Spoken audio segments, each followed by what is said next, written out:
कसबा सागाव यांनी नांदिनी मठामध्ये 25 वर्षे असलेली महादेवी हत्तीन ही सर्वोच्च न्यायालयाच्या निर्णयाप्रमाणे ती वनतारा या संस्थेला दिली आणि ती हत्तीन जात असताना गेले आठवडाभर जे वातावरण त्या विभागामध्ये आणि संपूर्ण जैन समाजामध्ये असंतोष पसरलेला आहे। यावर आत्ताच मला त्यांनी निवेदन दिलेलं आहे।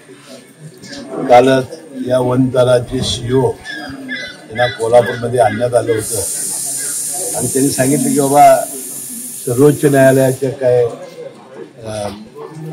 कारवाई असेल ती करून आम्ही ही हत्तीन परत द्यायला तयार आहे किंवा या हत्तीसाठी आम्ही वनताराचा एक विभाग सुद्धा आम्ही नांदणी येथे काढू।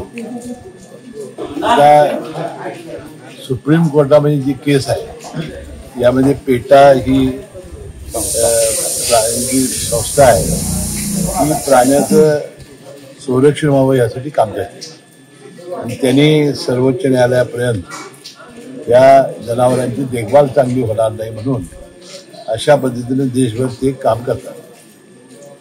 आता ज्या ज्या वेळा या तारखा चाललेल्या होत्या त्या वेळेला वास्तविक ही गोष्ट काही आम्हाला माहितीच नव्हती। यामध्ये आपण आपली भूमिका मांडली का नाही मला माहिती नाही, परंतु दुर्दैवानं सुप्रीम कोर्टाने निकाल दिला आणि या हत्तींना आपल्याला तिकडे पाठवावं लागलं।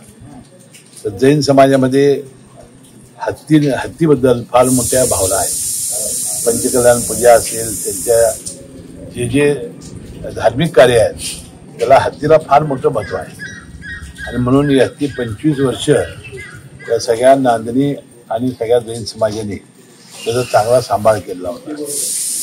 आता एकंदरीत सगळं बघितल्यानंतर माझ्यासारख्या कार्यकर्त्याला असं वाटतंय की सर्वोच्च न्यायालयामध्ये रिव्ह्यू पिटिशन टाकावं आणि या रिव्ह्यू पिटिशनला खर्च येणार आहे।